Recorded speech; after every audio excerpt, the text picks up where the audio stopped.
On a Saturday afternoon in March of 1979, Ray Tabor stood in front of a rusted wrecker and made a decision that would define the next 14 years of his life.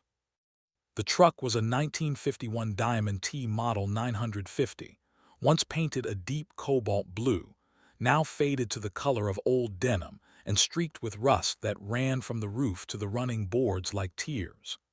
It sat at the back corner of the Calhoun County equipment auction in Marshall, Michigan, separated from the working equipment as if failure might be contagious. The boom hung at an angle, frozen mid-tilt. The winch cable was frayed to bare wire in spots. Both rear tires were flat. The windshield had a crack that split it corner to corner, and across the driver's door, someone had spray-painted the word junk in letters 2 feet tall. Ray was 28 years old. He worked as a diesel mechanic at Henderson's Truck Repair in Battle Creek, making $4.50 an hour, and living in a rented house with a garage he used for side work. He'd grown up around old trucks. His father had run a salvage yard until it went under in 1973, and he knew a Diamond T when he saw one. The Model 950 had been Diamond T's heavy-duty wrecker platform in the early 1950s. Built in Chicago with a chain-drive rear end and a Holmes 600 twin-boom wrecker assembly, it was one of the strongest recovery trucks of its era.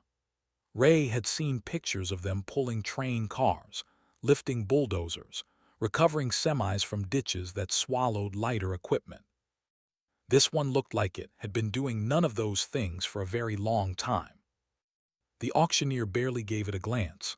"All right, folks, last item, Diamond T Wrecker 1951, sold as is, where is, been sitting behind Mercer's garage since Howard died. Estate wants it gone. Do I hear $200? Silence. Come on, it's a Diamond T solid truck under all that rust. Somebody give me $200. Nothing. $100. Ray raised his hand. $100. The auctioneer looked relieved. I got $100. Do I hear $150? A voice from the crowd. $200. Ray turned. Frank Ridley stood near the equipment shed, arms crossed, grinning. Frank owned Ridley Towing, the biggest wrecker service in 3 counties. 4 modern Holmes wreckers, 2 rollbacks, contracts with the county and state police. Frank Ridley was everything Ray wasn't: successful, confident, loud. $300, Ray said. Frank laughed. You serious, Tabor? That thing's been dead since Nixon was president. $400. $500. The crowd went quiet. $500 was real money in 1979. $500 was 2 weeks of Ray's salary. $500 for a wrecker that hadn't run in 9 years. Frank Ridley was still grinning, but he didn't raise the bid. He just shook his head and said loud enough for everyone to hear, Ray Tabor just bought 8,000 pounds of scrap metal. That Diamond T's got a seized engine, a frozen transmission, and rust holes you could put your fist through. He'll be lucky if the salvage yard gives him $200. Laughter spread through the crowd. Men who'd known Ray since he was a kid, men who worked at the truck stops and repair shops around Battle Creek, all of them watching him walk to the payment table to write a check for something everyone knew was worthless. Ray didn't say anything. He paid, signed the title, and arranged to have the Diamond T towed to his garage on a borrowed flatbed. As he drove home behind the truck, he could see junk spray-painted across the door, visible in his rearview mirror like an accusation. Let me tell you about Howard Mercer, because understanding him is the only way to understand what Ray eventually found. Howard had run Mercer's garage and towing in Marshall from 1949 until his death in 1970. Small operation, 1 garage bay, 1 wrecker, no employees. Howard did everything himself: tows, repairs, tire changes, jump starts. He was 52 when he died, a heart attack at his kitchen table on a Sunday morning in February. He'd never married, had no children. His only family was a sister in Ohio who inherited everything and wanted nothing to do with Michigan or towing or the garage her brother had spent 21 years running. The Diamond T sat behind the garage for 9 years while the estate was settled and the property was sold. By the time it showed up at the auction in 1979, nobody remembered much about Howard Mercer except that he'd been quiet, kept to himself, and died alone. Ray didn't know any of this when he bought the truck. He just knew it was a Diamond T Model 950, and under the rust and junk graffiti, it was still a solid machine. Let me tell you about the first year, because that's when most people would have given up.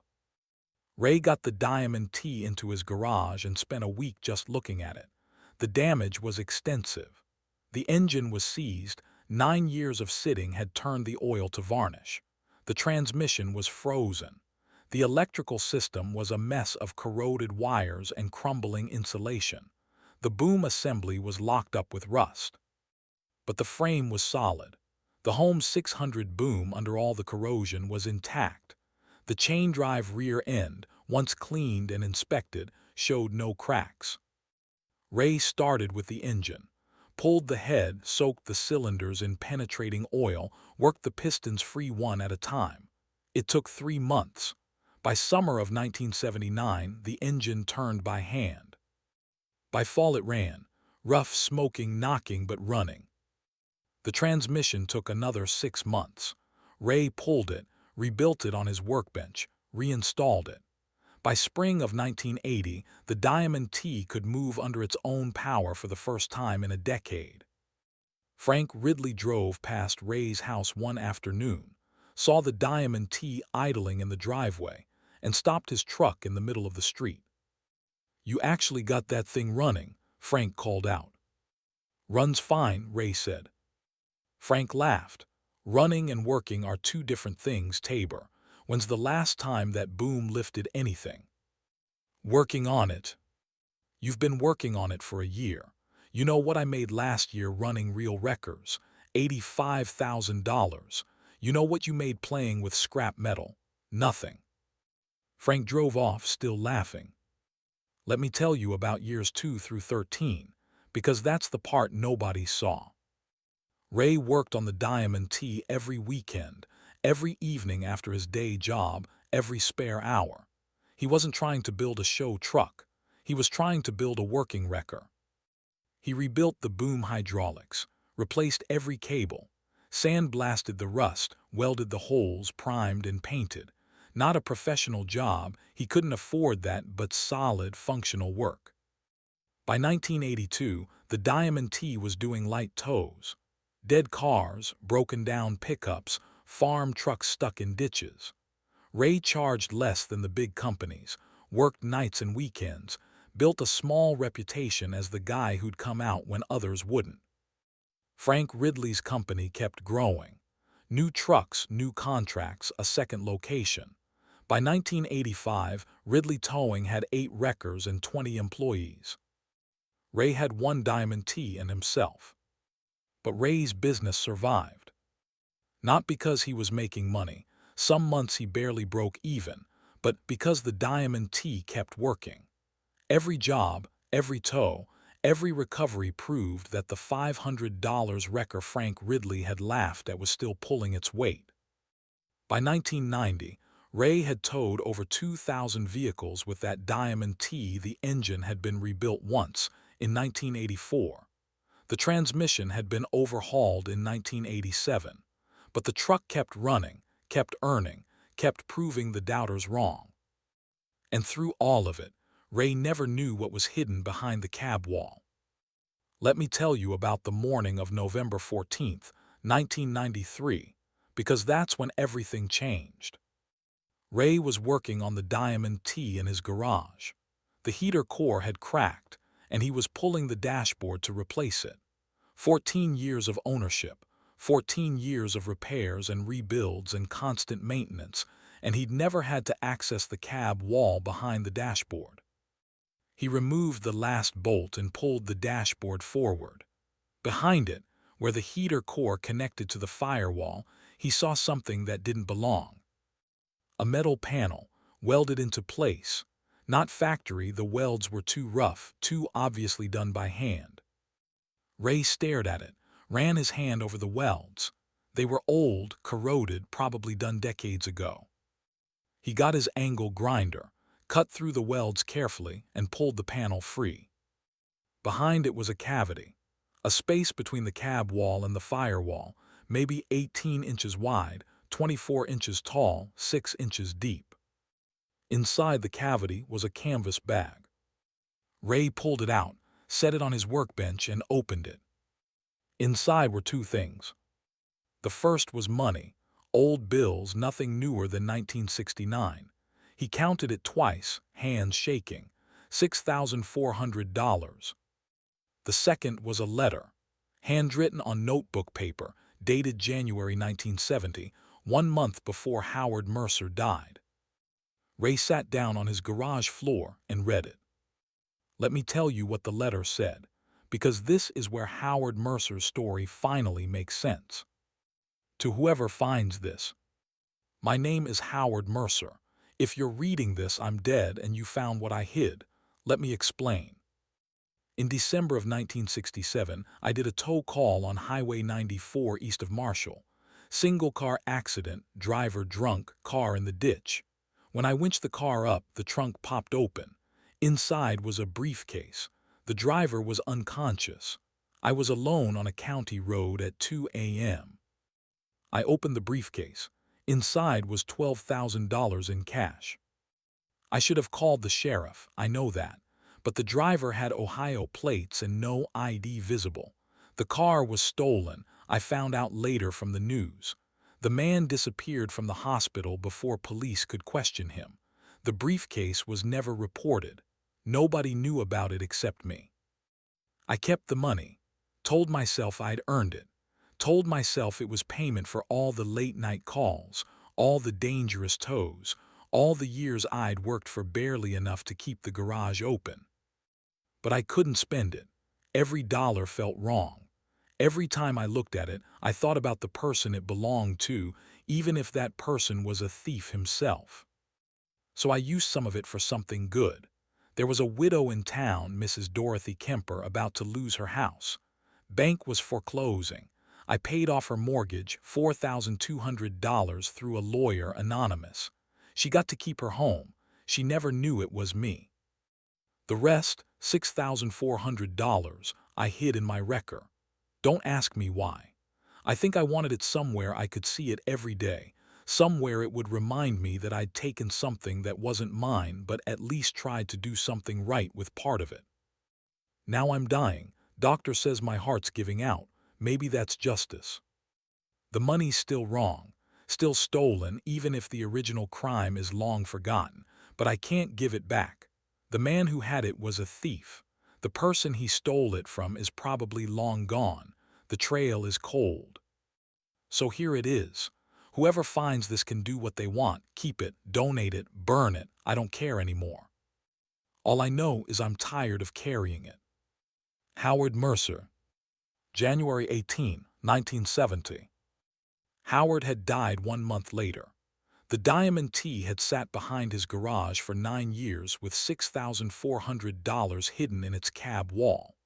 Then Ray bought it in 1979, worked on it for 14 years, and never knew the money was there until a broken heater core led him to cut open a welded panel. Let me tell you what Ray did, because his choice says everything about the kind of man he was. He sat in his garage for an hour with the letter and the money, thinking. The money was old, 1960s bills. Even if someone wanted to track its origin, the trail was 26 years cold. Legally, it was probably Ray's now found property, previous owner deceased, no clear claim. $6,400 in 1993 money, not life-changing but significant, enough to pay off his truck, enough to buy better equipment, enough to stop living month to month. But Ray kept thinking about Howard's letter, about the guilt that had driven a man to hide money in his own truck rather than spend it, about Dorothy Kemper, whoever she was, getting to keep her house because Howard had tried to do something right. Ray made a decision. He researched Dorothy Kemper, found out she died in 1989, but she had a grandson in Battle Creek. Ray contacted him, explained the story, showed him Howard's letter. The grandson cried.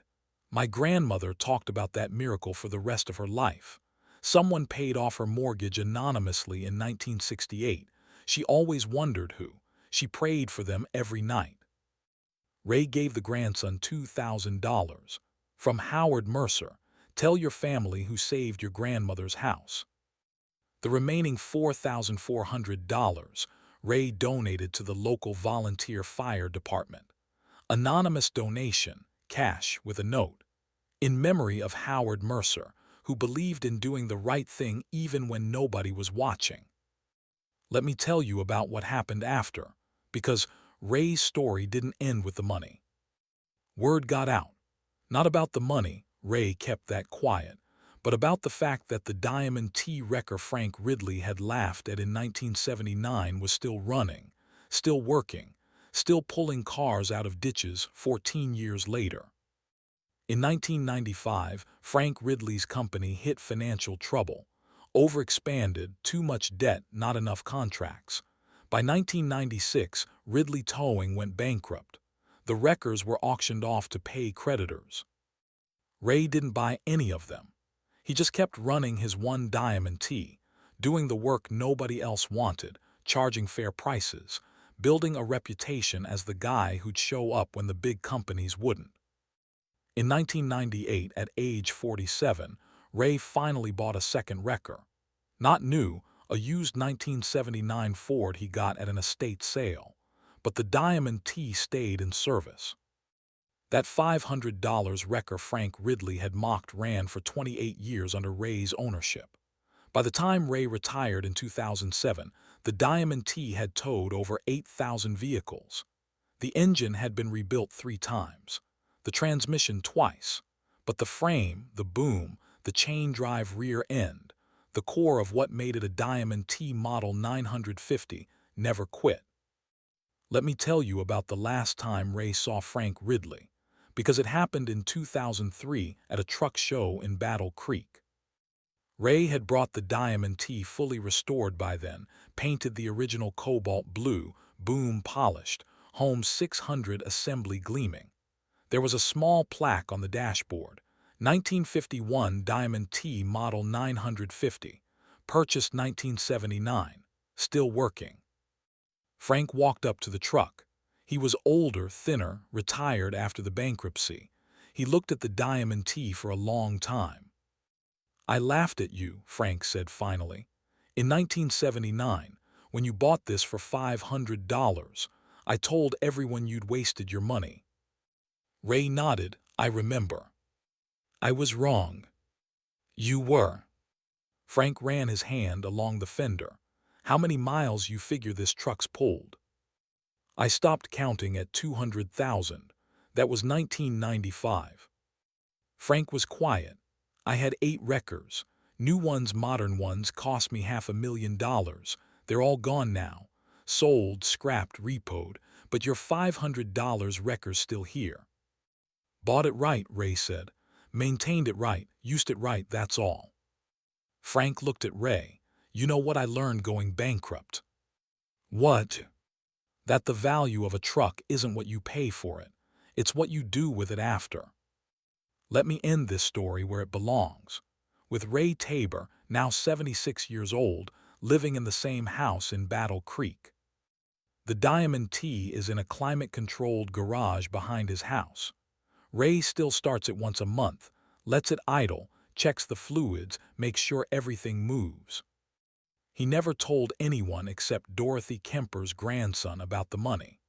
Howard Mercer's letter is in a safe deposit box at the bank, along with the title to the Diamond T and a photograph of Ray standing next to it in 1979, the word junk still visible on the door. That photograph sits on Ray's desk now, next to another photograph from 2007.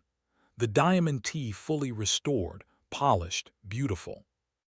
The dealer laughed at $500, called it junk, scrap, a waste of money. But that $500 bought more than a truck. It bought 28 years of work, 8,000 tows, a business that survived when bigger companies failed. It bought the discovery of a secret that let Ray honor a dead man's attempt to do something right. It bought a lesson about value that Frank Ridley spent $500,000 to learn. And it bought proof that sometimes the best investments are the ones everyone else is too busy laughing at to see. The Diamond T still runs. The letter is still in the safe. And somewhere in Battle Creek, Dorothy Kemper's grandson still tells the story of the anonymous miracle that saved his grandmother's house, never knowing it came from money hidden in a wrecker that everyone called junk. Some trucks carry loads, some carry secrets, and some carry the truth that worth has nothing to do with price and everything to do with what you're willing to believe in when everyone else has given up. The tow dealer laughed at $500. The Diamond T had the last word.